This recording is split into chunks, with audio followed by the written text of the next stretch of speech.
संगे आम भाईचारा नहीं आम चलुचु।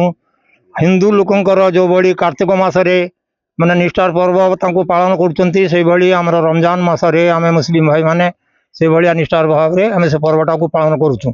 ता संगे संगे जो दिन आमर 30 दिन पूरा हो गला आम रमजान शेष हो गला समस्ते नुआ वस्त्र पिंधि मस्जिद रे आसी भगवान को प्रार्थना करंतु आम करूँ कला समस्त आम भाईचारा नहीं कि आज आम ए जगह पर हिंदू मुसलमान समस्त बसिकी आम एटा स्वागत करूँ। मु चंद्रकांत दास समाजसेवी बासदेवपुर मुस्लिम साहिर जड़े बासिंदा। आज एक पवित्र दिन भाईचारार पर्व आम बासुदेवपुर सर्वप्रथमे बासदेवपुर समस्त मुसलमान भाई मान को यही भाईचारा पर्व रे मो तरफ शुभेच्छा और अभिनंदन। यही पर्व आमे रमजान महीनार प्रथम चांद देखला परे दीर्घ 30 दिन धरी मुसलमान भाई माने करती बहुत निष्ठा सहकारे करती आल्लाह नाँ समर्पित करी करती।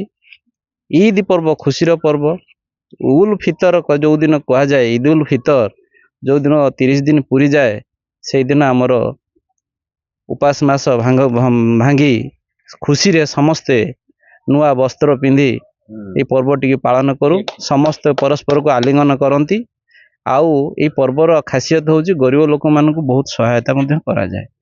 यही पर्व रे आमे समस्ते हिंदू मुसलमान भाई भाई है पर्व टी पालन करूँ आ भाईचारार पर्व नहीं कि बासुदेवपुर समस्त मुसलमान भाई मान मोर अभिनंदन। सुब्रत बेहरा बासुदेवपुर। देखु ईद हूँ पवित्र पर्व रमजान मासर जो उपास रखी था उपास पर आज हूँ ईद पालन करा जाए। ईद रे हिंदू मुस्लिम आम समस्ते मिलमिशि भाईचारार सहित ए पर्व को पालन करूँ। जेमिति कार्तिक मास धर्म मास भाव में आम हिंदू धर्म रे पालन करूँ ठीक से हीपरी मुसलमान भाई माने मध्य ईद जो रमजान मास को धर्म मास भाव में पालन करती एवं शेष दिन रे समस्ते नूतन वस्त्र परिधान करने सहित भाईचारा और शांति प्रीति मैत्री ए संदेश को आम समस्ते मिलमिशि आगू बढ़ाऊ।